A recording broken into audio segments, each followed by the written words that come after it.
A little girl whispers, "She switched your pills." Millionaire checks the bottle and freezes. Before we start, comment below if you've ever seen emotional warmth make a difference. Enjoy the story.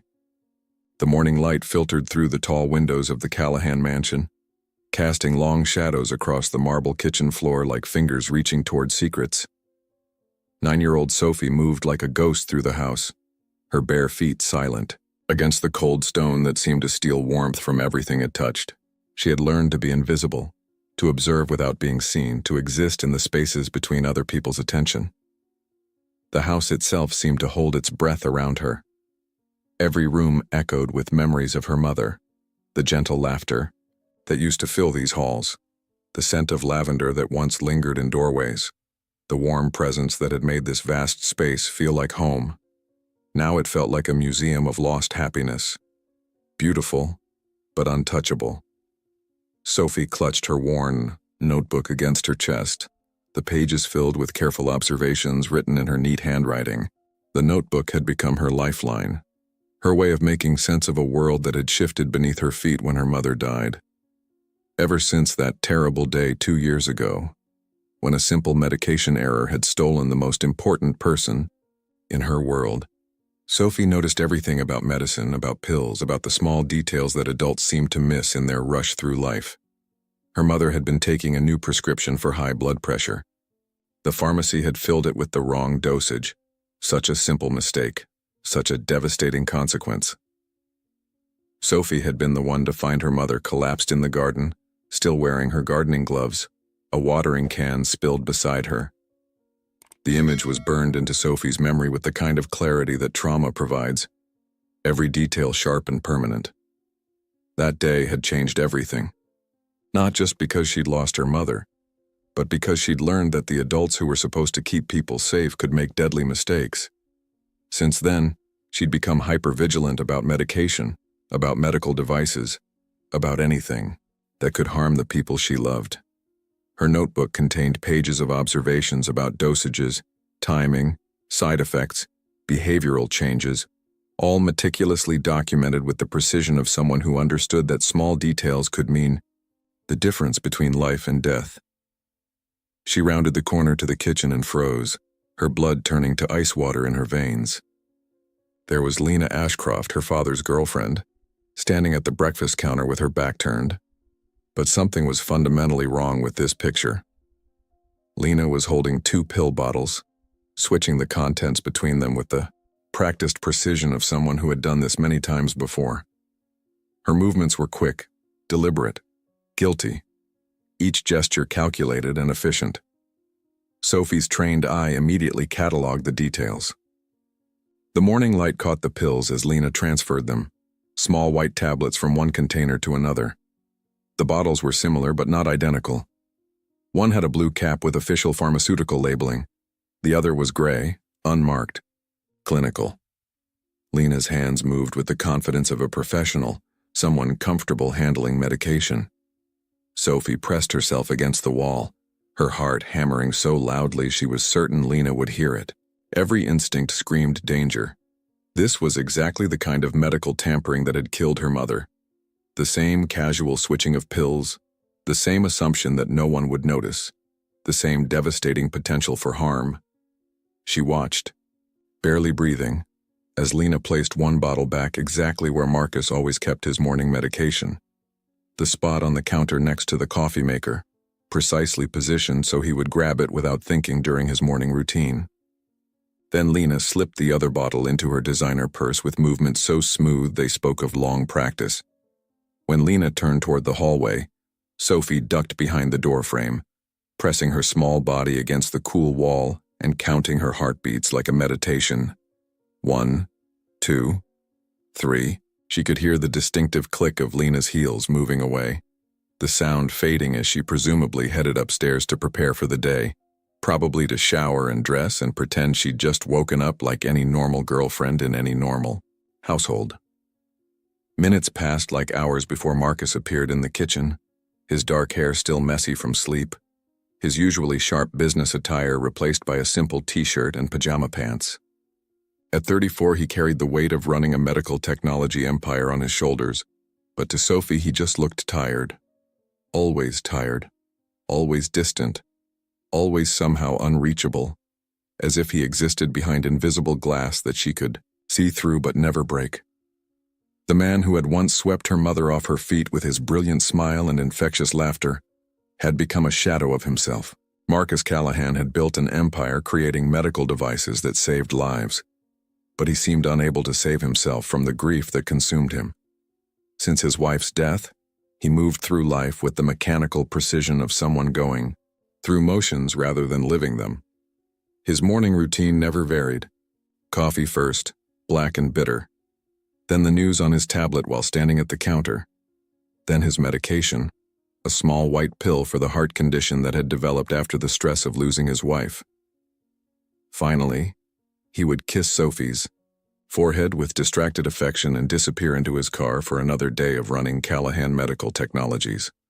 "Good morning, Sophie," he said quietly, his voice carrying the same distant politeness he might use with a business associate. He reached for his pill bottle without really looking at her, his attention already pulled toward the tablet that would soon fill his mind with stock prices and board meeting agendas, and anything else that could distract him from the pain of being in this house without his wife. Sophie took a deep breath, feeling the weight of what she was about to do. Her mother's voice echoed in her memory with crystalline clarity. "Sometimes the smallest people see the biggest truths, sweetheart. Don't let anyone convince you that your size makes your observations less important." Those words had been spoken during one of their last conversations, when Sophie had noticed that her mother's medication made her feel dizzy. The adults had dismissed it as a child's imagination until it was too late. Now, facing the same deadly pattern, Sophie refused to stay silent. She walked up to her father, her bare feet silent on the cold marble, and whispered the words that would either save his life or destroy what remained of their relationship. "She switched your pills." The words hung in the air between them like a thrown gauntlet. Marcus paused, his hand frozen over the bottle, and for the first time in months he really looked at his daughter. Not through her, not around her, but directly at her with those sharp blue eyes that had built a fortune but somehow couldn't see his own daughter's pain. His first instinct was dismissal. Sophie had always been an unusual child, intensely observant, prone to elaborate theories, suspicious of changes in routine. Since her mother's death, those tendencies had intensified. She kept detailed notes about everything, watched people with the intensity of a security guard, and asked probing questions that made adults uncomfortable. It would be easy to chalk this up to another one of her anxious fantasies, but something in her voice stopped him. There was no hysteria, no dramatic flair, just the calm certainty of someone reporting an observed fact. And as he looked down at the pill bottle in his hand, a detail that should have been obvious suddenly blazed with significance. "What did you say?"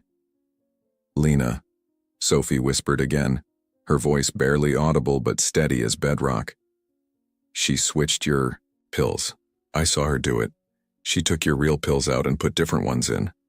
Marcus thought it was just childish imagination, another one of Sophie's strange observations. His mind immediately began constructing rational explanations. Maybe Lena had been organizing his medications. Maybe she'd been checking expiration dates.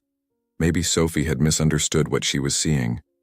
But even as his rational mind offered these comfortable explanations, something deeper was awakening, a businessman's instinct for patterns and inconsistencies.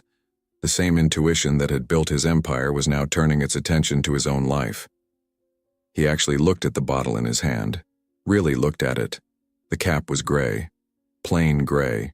Plastic with no pharmaceutical labeling. It had always been blue. The realization hit him like cold water. Cardio-safe medication always came in distinctive blue bottles with the company logo clearly embossed. He'd been taking this medication for 8 months. He knew what the bottle looked like. But somehow, gradually, that blue bottle had become gray, and he'd never noticed. How had he never noticed? His eyes darkened, and for the first time in months, Marcus Callahan felt truly awake. The fog that had been settling over his mind like a slow poison suddenly lifted, and he could see clearly. His daughter, his brilliant, observant, protective daughter, had been watching over him while he'd been sleepwalking through his own destruction. Sophie's discovery sent ripples through the carefully constructed life that Lena had been building around them like a web. As Marcus stared at the gray cap, holding it up to the morning light as if it might reveal its secrets, memories began, surfacing like puzzle pieces he'd been too foggy to connect. Each memory brought its own sharp clarity, its own piece of a picture he'd been too impaired to see. The headaches that had gotten progressively worse over the past 3 months. Not just tension headaches from stress, but deep, throbbing pain that seemed to start behind his eyes and radiate through his skull. The difficulty concentrating during board meetings that had once been his intellectual playground. He'd found himself losing track of conversations, forgetting important details, struggling to follow complex financial discussions that should have been second nature. The strange lapses in memory that he'd attributed to grief and stress. Signing documents without remembering what they contained. Agreeing to business decisions that seemed unlike him in retrospect. Meetings where he'd apparently been present, but retained no clear recollection of what had been discussed. Even his doctor had been puzzled by his declining health despite the medication supposedly helping his heart condition. Dr. Martinez had run additional tests, adjusted dosages, expressed concern about Marcus's deteriorating cognitive function, but the doctor had focused on the heart condition itself, never suspecting that the very medication meant to treat it had been compromised. "Sophie," Marcus said slowly, kneeling down to her eye level for the first time in weeks, his expensive suit creasing as he brought himself down to her height. The physical act of lowering himself felt symbolic somehow, a powerful man literally humbling himself to hear his daughter's truth. "Tell me exactly what you saw. Every detail." Sophie opened her notebook with the reverence someone might show, a sacred text, her small fingers flipping through pages of careful observations that represented months of vigilant protection.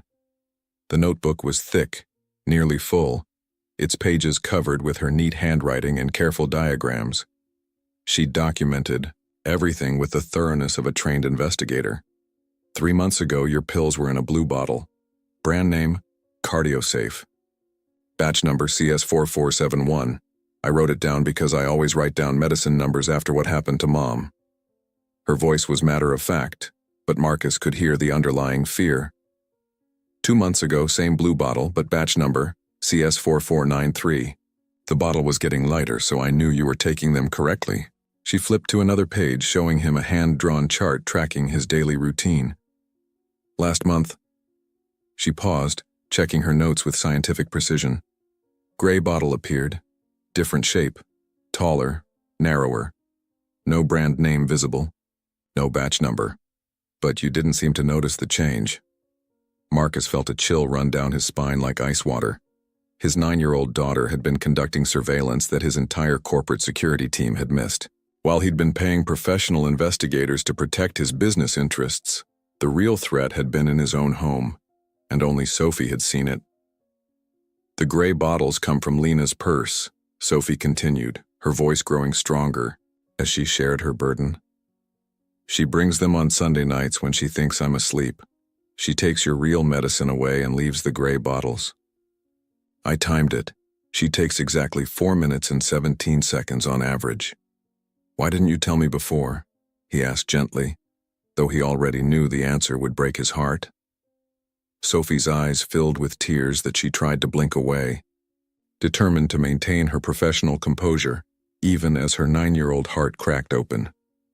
You don't listen to me anymore, Dad. Not since Mom died. I try to tell you things, about school, about bad dreams, about things I notice. But you're always looking at your phone or thinking about work. I write everything down because maybe someday you'll want to know what I was trying to tell you. The weight of her words hit him like a physical blow that drove the air from his lungs. In his grief and guilt over his wife's death, he'd pushed away the one person who needed him most, the one person who was fighting to protect him. And now, that same little girl might be the only thing standing between him and complete destruction. From upstairs came the sound of Lena's heels clicking across the hardwood floor. She was coming down for breakfast, probably expecting to find Marcus taking his medication like he had every morning for months. Sophie, Marcus whispered urgently. "I need you to do something very important. Take this bottle to Ravi in the lab. Tell him I need an immediate analysis, but don't let anyone else know. Can you do that?" Sophie nodded solemnly, slipping the gray bottle into her backpack alongside her notebook. "And, Sophie?" Marcus caught her hand as she turned to go. "From now on, I'm listening to everything." From upstairs came the familiar sound of Lena's heels clicking across the hardwood floor in the master bedroom, the rhythm as precise and measured as everything else about her. She was beginning her morning routine, probably expecting to find Marcus taking his medication like he had every morning for months, never questioning, never suspecting, gradually becoming more pliable and confused with each dose. The irony was devastating. Marcus had built his fortune creating medical devices designed to save lives and improve health outcomes.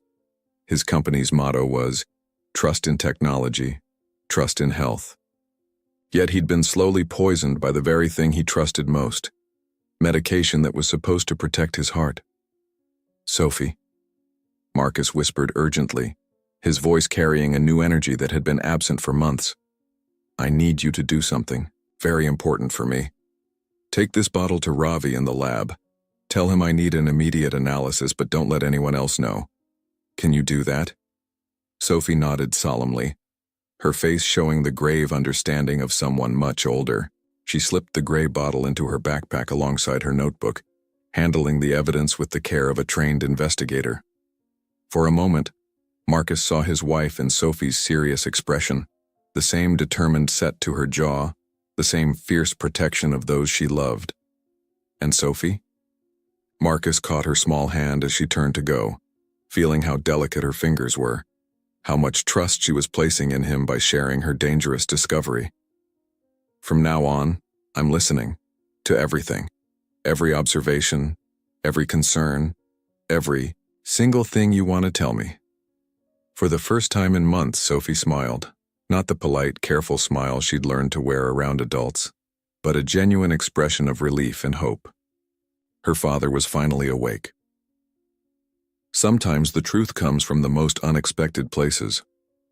Stay with us as Sophie's courage begins to unravel a web of deception that goes deeper than anyone imagined. The Callahan Medical Technologies Laboratory occupied an entire floor of the downtown headquarters, a temple to scientific precision and medical innovation. Among the gleaming equipment and sterile surfaces, where million-dollar machines hummed, with quiet efficiency, Ravi Patel worked with the methodical precision of someone who understood that his work could save or end lives with equal ease. The lab itself was a marvel of modern medical research. Spectrometers capable of analyzing molecular structures down to individual atoms, chromatography equipment that could separate and identify the most complex chemical compounds, computer systems running pharmaceutical simulations that would have been impossible just a decade earlier. Everything designed to ensure that the medications leaving this facility were exactly what they claimed to be: pure, effective, and safe. At 28, Ravi had immigrated from Mumbai with dreams of revolutionary medical research inspired by the stories of scientists who had discovered life-saving drugs and changed the world. Instead, he found himself trapped in the complex web of corporate politics and pharmaceutical bureaucracy. Always afraid to speak up about the irregularities he noticed, always worried about losing his work visa and being sent back to India where his family depended on the money he sent home each month. Ravi was brilliant. His pharmaceutical knowledge rivaled that of researchers twice his age, but he was also painfully shy, especially around authority figures. He'd spent months quietly noting discrepancies in drug batches, unusual patterns in testing results, small inconsistencies that might mean nothing but could potentially indicate serious problems. Yet each time he considered reporting his concerns, fear paralyzed him. Fear of being wrong, fear of causing trouble, fear of being seen as the immigrant who didn't understand how things worked in America. When Sophie appeared at his lab station that afternoon, clutching her backpack and looking around nervously like a small spy on a dangerous mission, Ravi almost dismissed her immediately. Children weren't allowed in the research areas. The equipment was too sensitive, the chemicals too dangerous. the work too important to be interrupted by family visits. But something in her expression stopped him cold. She looked exactly like his younger sister Priya back home, serious beyond her years, carrying burdens too heavy for small shoulders, determined to protect the people she loved no matter what the cost to herself. The recognition hit him with unexpected force, stirring protective instincts he'd kept carefully buried under layers of professional caution. "Mr. Ravi," Sophie whispered, "my dad needs you to test something. But it's secret." She pulled out the gray pill bottle and placed it on his desk alongside a blue bottle she'd retrieved from Marcus's bathroom cabinet, an old prescription from 6 months ago. "I need to know if these are the same medicine," she said, with the gravity of someone much older. Ravi's hands trembled slightly as he examined both bottles. The blue bottle was clearly labeled Cardio-Safe, batch CS4471. The gray bottle had no label, just a small sticker with handwritten numbers that didn't match any pharmaceutical coding he recognized. "Sophie," he said carefully, "why are you asking me this?" She opened her notebook and showed him pages of meticulous observations. Dates, times, behavioral changes in her father, charts tracking his mood, energy levels, even his ability to remember conversations. It was the work of a trained investigator, not a 9-year-old child. "Mom died because someone made a mistake with medicine," Sophie explained quietly. "I don't want Dad to die too." Ravi felt something shift inside his chest. This little girl was braver than he'd ever been. While he'd spent months quietly noting irregularities in drug batches and staying silent out of fear, she was actively investigating to protect someone she loved. "Okay," he said, making a decision that would change both their lives.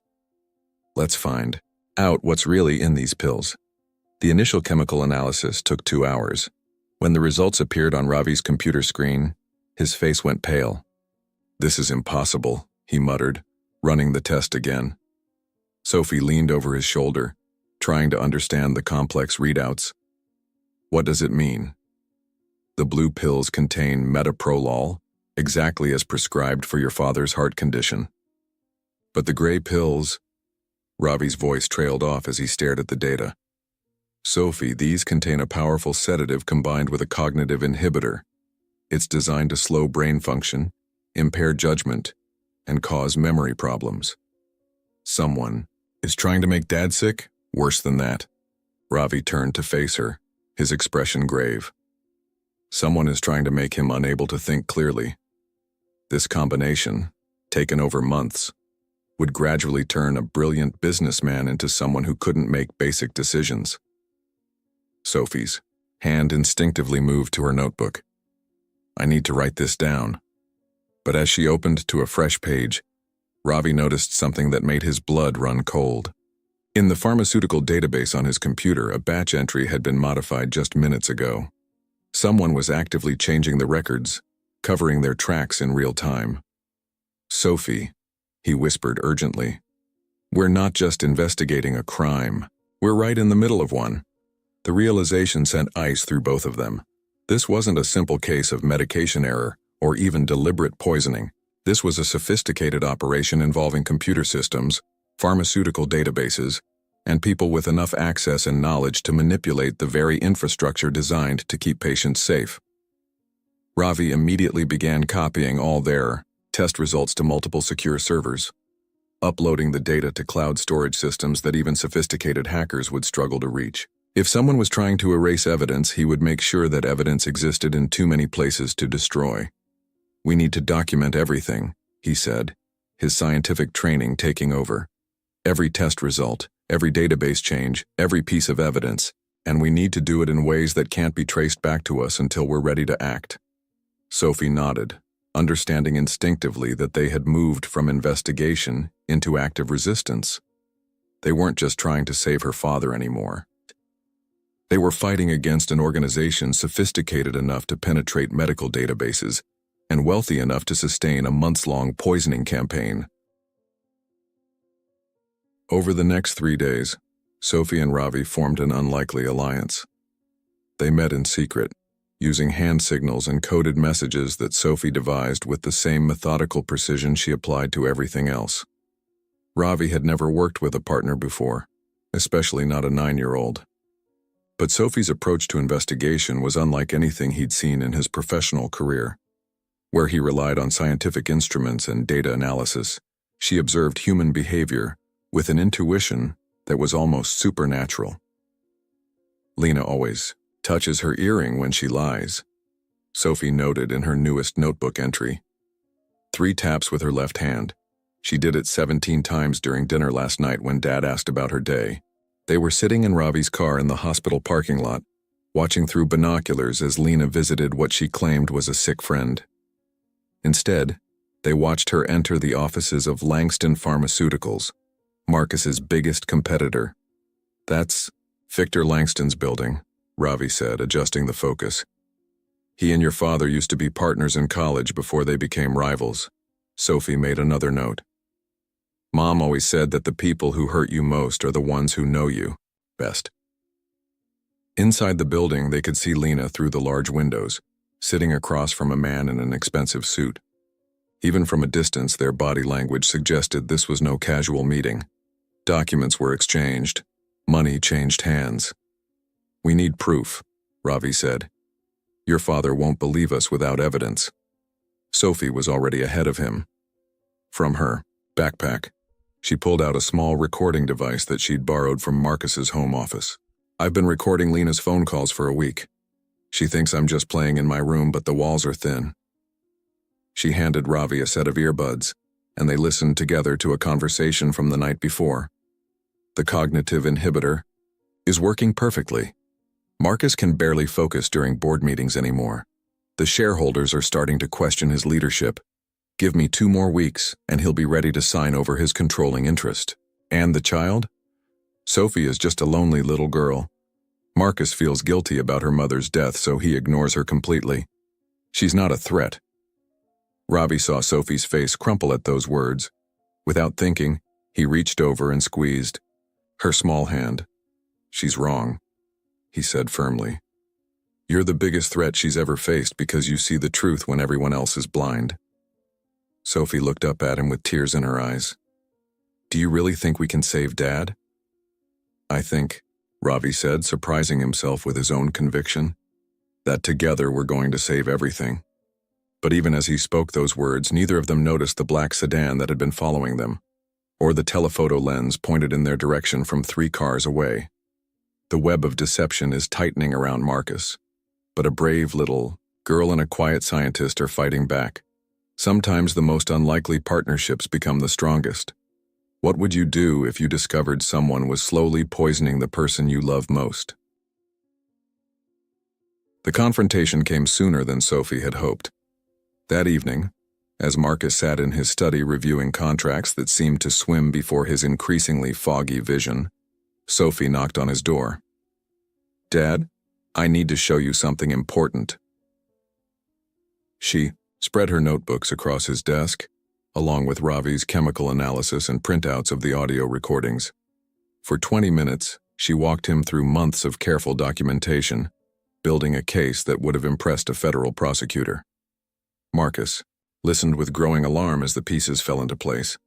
The business deals he couldn't remember negotiating, the shareholders' meeting where he'd signed documents without fully understanding their implications, the gradual erosion of his ability to concentrate that he'd attributed to grief and stress. "Sophie, this is..." He paused, his mind struggling to process the magnitude of what she was showing him. "This is incredible work. We need to call the police immediately." But before he could reach for his phone, Lena appeared in the doorway. She'd been listening from the hallway, and her composed mask had finally slipped. "Marcus, darling, what's going on? You look upset." Sophie instinctively stepped closer to her father, but Marcus was already standing, the evidence scattered across his desk like an accusation. "Lena, I need to ask you about my medication." For just a moment, Lena's eyes flickered to the papers on the desk. Sophie caught the telltale 3 taps against her earring, but Marcus was too agitated to notice. "Your medication?" Lena's voice carried just the right note of concerned confusion. "Marcus, you're scaring me." What's wrong? Sophie thinks she has evidence that someone has been tampering with my pills. Lena's expression shifted to one of hurt surprise, and she looked at Sophie with what appeared to be genuine sadness. Oh, sweetheart, is this about what we talked about yesterday? Sophie felt her stomach drop.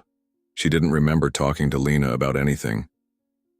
Marcus, Lena continued gently, Sophie came to me yesterday very upset. She's been having nightmares about losing you the same way she lost her mother.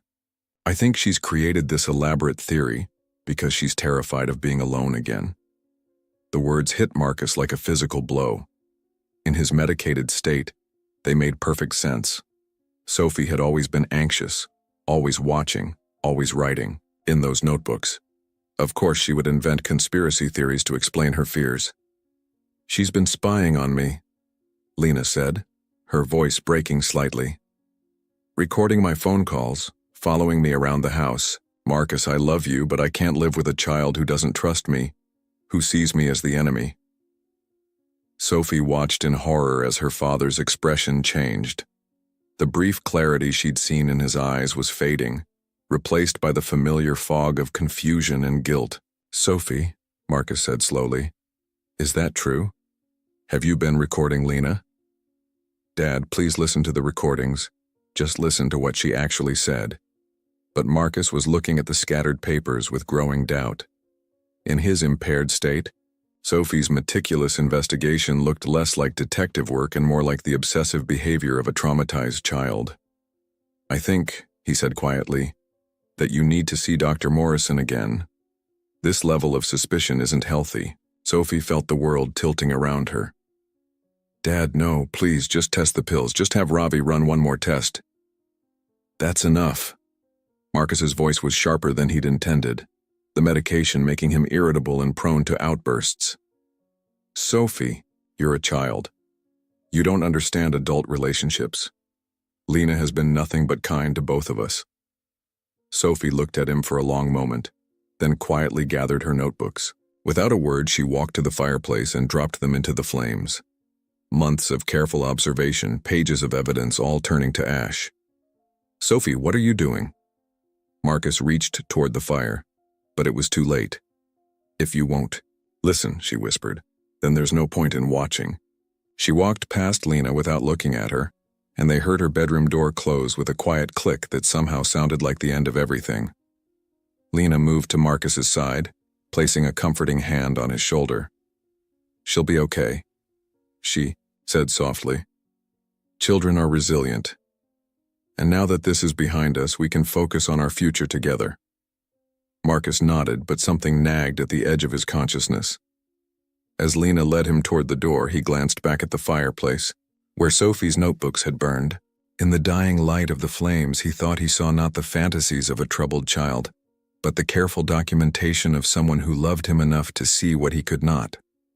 But the thought slipped away like water, leaving only the familiar fog that had become his constant companion. For 3 days after the confrontation, Sophie barely spoke to anyone in the house. She attended her online school classes from her room with robotic efficiency, ate meals in complete silence while staring at her plate, and stopped carrying any notebook at all. To anyone watching, and Lena was always watching, it appeared that the little girl's spirit had been completely broken, that she had finally accepted her place as a traumatized child whose concerns would never be taken seriously by the adults in her life. Marcus found himself checking on her frequently, driven by a parental instinct that persisted despite the chemical fog clouding his judgment. Each time he knocked on her door, she would look up from her homework or her book, with eyes that seemed older than her years, but she never initiated conversation.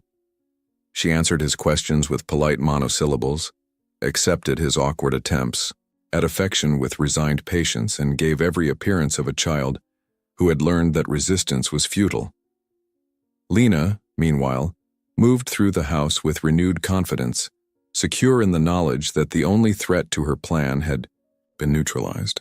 She scheduled an appointment with Dr. Morrison to discuss Sophie's deteriorating mental state and began researching residential therapy programs for troubled children with attachment and trust issues. She spoke about Sophie's future with the concerned tone of a loving stepmother, never revealing the cold satisfaction she felt at having successfully isolated Marcus from his daughter's protection. But Ravi knew better than to believe Sophie had simply given up. On the fourth morning, after the disaster in Marcus's study, Ravi received a text from an unknown number that made his heart race with a mixture of relief and admiration. Storage Unit 247, Pine Street Storage Facility. Key taped under bench outside lab entrance. Trust but verify. Remember everything we learned. Solve. The message was classic Sophie. Coded enough to be meaningless to anyone intercepting it, but clear enough that he would understand exactly what she was telling him. She hadn't given up at all. She'd simply moved to the next phase of a plan she'd been developing all along.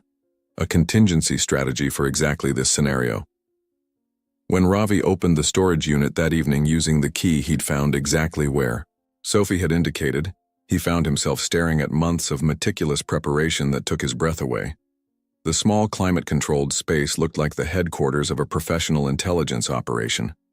Sophie had been planning for the possibility of discovery and defeat from the very beginning, creating backup systems and evidence caches that would allow her to continue the fight, even if her primary investigation was exposed.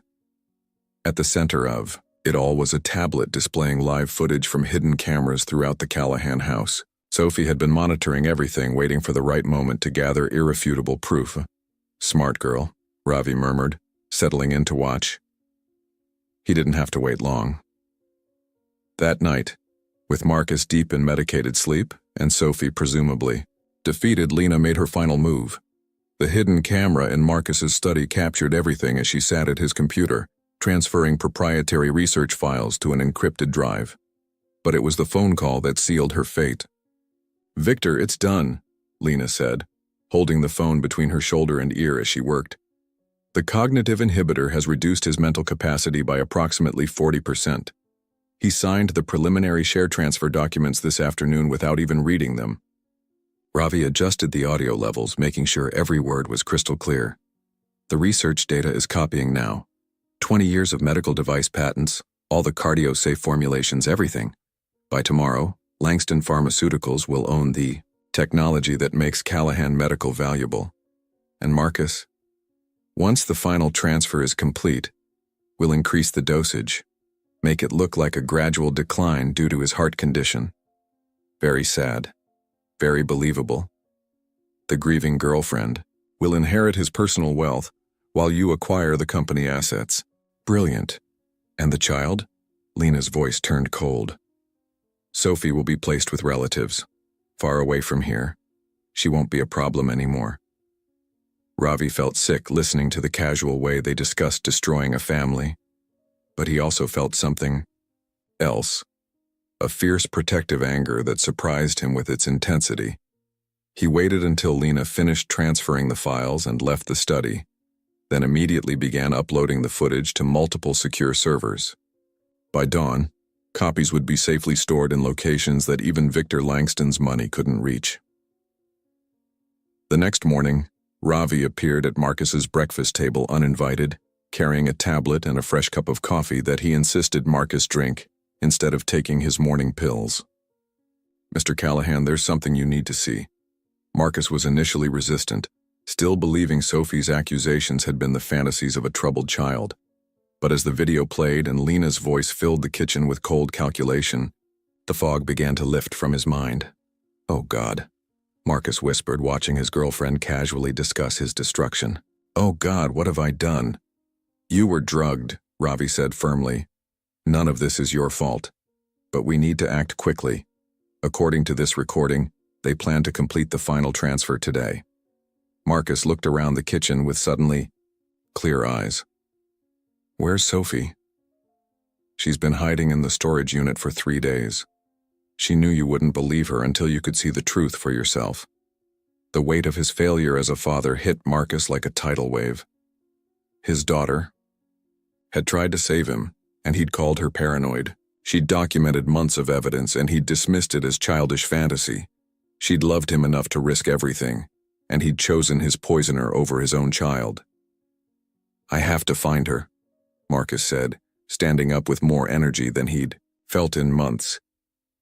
First, Ravi said, we have to stop them. Sophie's already put the plan in motion.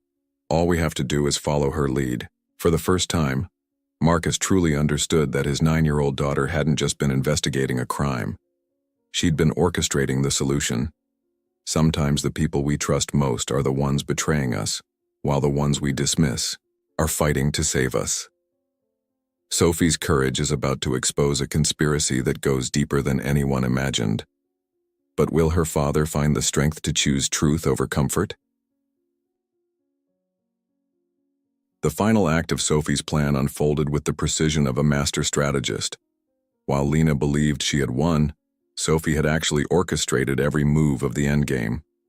Marcus, his mind finally clear after switching back to legitimate medication, played his part perfectly. That morning he took the fake pills in front of Lena, then secretly discarded them. He acted confused during phone calls, pretended to struggle with simple business decisions, and gave every indication that the cognitive decline was accelerating. "I'm so worried about you," Lena said, rubbing his shoulders as he sat at his computer. "Maybe it's time to consider bringing in a business manager, someone who could help with the day-to-day decisions." "That might be wise," Marcus replied, his voice carefully slurred. "I trust your judgment completely." From her position in the ventilation system above the study, a hiding spot that only a small 9-year-old could access, Sophie watched through the grate as Lena guided her father through signing the final documents. Each signature transferred another piece of Callahan Medical to shell companies controlled by Victor Langston. But what Lena didn't know was that every document she was having Marcus sign contained embedded tracking code that Ravi had secretly inserted. The moment the papers were processed, they would trigger alerts to the FBI's white-collar crime division, the Pharmaceutical Regulatory Board, and Marcus's team of corporate lawyers. "There," Lena said softly as Marcus signed the last page. "That's the final piece. You should rest now." The moment Marcus left the room, Lena was on the phone with Victor. "It's finished. We have controlling interest in Callahan Medical, plus all the research data. The cognitive inhibitor worked exactly as planned. Excellent. Increase his dosage tonight. We need to ensure he's completely incapacitated before anyone notices the ownership changes. Already prepared. I have enough concentrated formula to cause complete cognitive shutdown within hours. It will look like a sudden decline related to his heart condition. And after, I'll play the devoted girlfriend seeking the best care for him. A nice private facility where he can live out his remaining years in confused peace. Meanwhile, I inherit his personal wealth as next of kin." Above them, Sophie activated the final component of her plan. The conversation was being broadcast live to a conference room 3 floors away where Marcus sat with FBI agent Sarah Chen, pharmaceutical investigator Dr. James Wright, and corporate attorney Linda Martinez. "That's enough," Agent Chen said into her radio. "Move in now." The sound of footsteps in the hallway made Lena freeze mid-conversation. Through the study's tall windows, she could see black SUVs surrounding the building. "Victor, something's wrong. There are federal agents outside." "That's impossible. Marcus is barely functional. He couldn't have." The study door burst open, revealing Marcus with a team of federal agents behind him. His eyes were sharp and clear, showing no trace of the confusion that had plagued him for months. "Hello, Lena," he said calmly. "I think it's time we had an honest conversation." Lena dropped the phone, her composed mask finally shattered completely. For the first time since Sophie had known her, she looked genuinely afraid. "Marcus, I can explain. This isn't what it looks like." "It's exactly what it looks like," Agent Chen said, stepping forward with handcuffs. "Conspiracy to commit fraud, attempted murder, corporate espionage, and conspiracy to distribute controlled substances. Dr. Lena Ashcroft, you're under arrest." As they led Lena away, Marcus looked up at the ventilation grate where he knew Sophie was hiding. "You can come down now, sweetheart, it's over." Sophie's face appeared at the grate, streaked with dust but shining with relief. As she climbed down into the study, Marcus caught her in his arms for the first time in months. "I'm sorry I didn't listen," he whispered against her hair.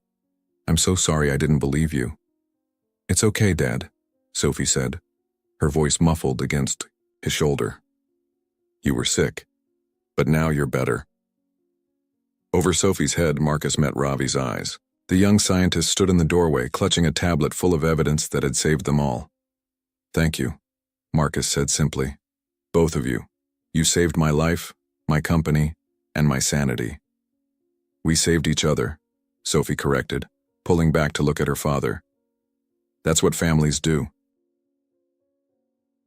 3 weeks later, the Callahan house felt different. The shadows that had seemed so ominous during Lena's presence were now filled with afternoon sunlight. The silence that had been heavy with secrets was replaced by the comfortable quiet of a home at peace. Sophie sat at the kitchen table, writing in a brand new notebook. This one wasn't filled with surveillance notes or evidence of wrongdoing.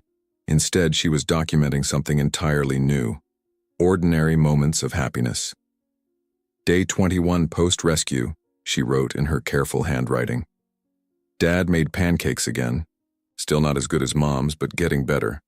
He remembered to add vanilla this time. Marcus appeared in the doorway holding 2 mugs of hot chocolate. He'd taken a leave of absence from the company to focus on his recovery, and more importantly, on rebuilding his relationship with Sophie. What are you writing about today? He asked, setting a mug in front of her. Us, Sophie said simply. I want to remember the good things too. Marcus sat down beside her, something he'd never done consistently before.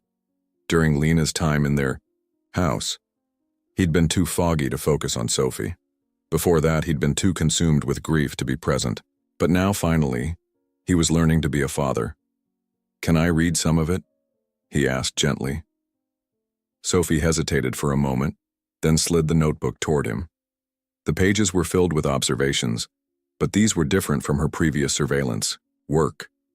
These noted the way his laugh was coming back, how he listened when she talked about school, the progress he was making in remembering her mother without drowning in sadness. Day 18, Marcus read aloud. Dad asked about my science project. He remembered that I'm testing water filtration methods. He offered to help but didn't take over. Progress. He looked up at Sophie with wonder. You're still observing everything. Old habits, Sophie said with a small smile. But now I'm watching, for different things. Like what? Like the way you stop whatever you're doing when I have something to tell you. Like how you check on me at night before you go to bed. Like how you ask Ravi to explain the complicated science stuff to both of us instead of just talking over my head. Speaking of Ravi, the young scientist had become a regular fixture in their lives. Marcus had promoted him to head of pharmaceutical safety, but more than that, he'd become part of their unconventional family. He arrived that evening for their weekly dinner, carrying a bag of groceries and wearing the shy smile that Sophie had grown to love. How was the trial prep today? Ravi asked as he helped Marcus prepare dinner. Intense, Marcus replied. But worth it. Lena and Victor are going to prison for a long time.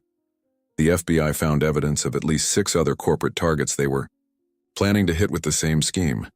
And the company? Stronger than ever. Turns out, nearly getting destroyed by corporate espionage makes investors very interested in your security protocols. Sophie looked up from her homework. Plus, we have the best early warning system ever invented. What's that? Ravi asked, though he was already smiling because he knew the answer. A 9-year-old with a notebook and trust issues, Marcus said, ruffling Sophie's hair. Most effective anti-fraud device on the market. After dinner, as Ravi helped Sophie with her science homework and Marcus cleaned up, the house filled with something it hadn't contained in years. The easy contentment of people who belonged together. Later, that night, Marcus knocked on Sophie's bedroom door. She was sitting up in bed, writing in her notebook by lamplight. One more entry for today? He asked. Sophie nodded, making room for him to sit on the edge of her bed. Day 21, evening entry. Dad came to say goodnight, not because he felt guilty or because he was supposed to, because he wanted to. She closed the notebook and looked at him seriously. Dad, are you really okay now? Not just pretending for me? Marcus considered the question carefully. The cognitive effects of the drugging had faded completely, but the emotional healing was still ongoing. learning to trust himself again, learning to be present, learning to believe that he deserved happiness after losing his wife. "I'm not completely okay yet," he said honestly, "but I'm okay enough to take care of you properly, and I'm getting better every day." "Me too," Sophie said quietly. "I still have bad dreams sometimes about Mom dying, or about losing you too. But they're getting better. We're healing together," Marcus said, pulling her into a hug. "That's how it's supposed to work." As he turned off her light and headed toward the door, Sophie's voice stopped him. "Dad, tomorrow can we work on your cardio-safe formulation together? Ravi says you're developing a new version that's harder to tamper with." Marcus smiled in the darkness. His daughter would always be a guardian, always be watching for threats that others missed. But now, instead of carrying that burden alone, she had a team. "Tomorrow we work together," he promised. "Everything we do from now on, we do as a family." 6 months after Lena's arrest, the Callahan Medical Technologies laboratory had been transformed. What was once a sterile corporate research facility now included a special section where Sophie worked alongside Ravi on weekends, learning advanced chemistry and contributing to pharmaceutical safety protocols. Today, they were labeling bottles for the new cardio-safe formulation, one that included tamper-evident technology and batch tracking that made substitution nearly impossible. "Trust verified," Sophie read aloud as she placed the specially designed label on each bottle. It had been her idea to include those words, a reminder that trust wasn't just assumed but actively confirmed. "These will save lives," Ravi said, watching. Sophie worked with the same methodical precision she'd applied to catching criminals. Not just because the medicine is effective, but because people will know they can trust what they're taking. Marcus appeared in the lab doorway, carrying coffee for Ravi and hot chocolate for Sophie. The sight of them working together still filled him with gratitude so profound it sometimes took his breath away. "How's the production run going?" he asked. "Perfectly," Sophie replied without looking up from her work. "0 defects in the first 1,000 units. The new quality control protocols are working exactly as designed." The protocols she referenced were partly her creation. Sophie's experience with pharmaceutical tampering had led to insights that even seasoned researchers had missed. She'd become the unofficial consultant on security vulnerabilities, her unique perspective helping to design systems that protected patients and companies alike. "Sophie," Marcus said, settling into a chair beside her workspace, "I have something for you." He handed her an official-looking document. Sophie's eyes widened as she read the heading, "Certificate of Appointment. Junior Pharmaceutical Safety Consultant. Callahan Medical Technologies." "It's not just honorary," Marcus explained. "You'll have real responsibilities, real input on safety protocols. And when you turn 18, if you want it, there's a full scholarship waiting for you at any university with a pharmaceutical program." Sophie looked up at him with shining eyes. "Really? I can officially help keep people safe?" "You've been doing that all along," Ravi said gently. "Now you just have the title to go with it." Sophie carefully set down the bottle she'd been labeling and threw her arms around both men. For a moment, the three of them stood in a group hug that represented something none of them had expected to find. A family built not on blood or obligation, but on trust, protection, and love. "I want to add something to today's entry," Sophie said, pulling out her ever-present notebook. "Day 183 post-rescue officially became part of Dad's work family. Ravi says pharmaceutical safety is like being a detective, but instead of catching criminals after they hurt people, we stop them before anyone gets hurt. I think Mom would be proud." She paused, pen hovering over the page. "Actually, I think she'd be proud of all of us. Dad for learning to listen, Ravi for being brave enough to help, and me for learning that protecting people isn't just about watching for danger. It's about building something better together." Marcus read over her shoulder as she wrote, marveling at the wisdom contained in his daughter's simple words. "You know what the best part is?" Sophie continued, capping her pen. "I don't have to spy on people anymore to keep them safe. Now I can just work with them. Well, Ravi said with a grin, we might still need your surveillance skills occasionally. Corporate espionage didn't end with Lena and Victor. Sophie's eyes lit up with interest. Really? What kind of surveillance? Legal surveillance, Marcus said quickly. Official security consulting, no more hiding in ventilation systems. But the ventilation system was the best surveillance position, Sophie protested. Perfect sight lines, excellent acoustics, and nobody ever thinks to look up. Ravi and Marcus exchanged glances over her head, both thinking the same thing. Sophie Callahan was going to revolutionize corporate security just as thoroughly as she'd revolutionized their lives. As the afternoon sun streamed through the laboratory windows, the three of them returned to their work, Sophie labeling bottles with the precision of someone who understood that each one represented a life protected. Ravi analyzing formulations with the confidence of someone who'd learned that speaking up could save everything. Marcus overseeing it all with the presence of someone who'd learned that the most important business he'd ever run was the family business. On the wall behind them hung a framed photo from the day of Lena's sentencing. It showed Sophie, Marcus, and Ravi standing together outside the courthouse, but it wasn't a picture of victory or revenge. It was a picture of three people who'd found each other in the darkness and chosen to build something bright together. And in the bottom corner of the frame, in Sophie's careful handwriting, were the words that had become their family motto. Trust but verify. Love without conditions. Protect each other always. The story of Sophie Callahan didn't end with Lena's imprisonment or Victor's conviction. It didn't end with the successful launch of the new cardio-safe formulation, or even with the family's complete healing from their shared trauma. It continued, in the small moments that followed. In the way Marcus started every board meeting by asking if anyone had concerns they needed to voice, no matter how small. In the way Ravi began mentoring other shy immigrant scientists, teaching them that their voices mattered. In the way Sophie grew up to become not just a pharmaceutical safety expert, but an advocate for children whose concerns were dismissed by the adults in their lives. 5 years later, Dr. Sophie Callahan would publish her first research paper, Pediatric Pharmaceutical Vigilance: Why Children Make Effective Drug Safety Monitors. 10 years later, she would testify before Congress about the importance of listening to patients' families when they report unusual medication effects. 20 years later, she would run the Callahan Foundation for Medical Safety, an organization dedicated to preventing pharmaceutical fraud and supporting families affected by medication errors. But all of that was still in the future. Today, in this moment, Sophie was simply a 9-year-old girl who had learned that love isn't just about protecting someone from danger. It's about trusting them enough to face danger together.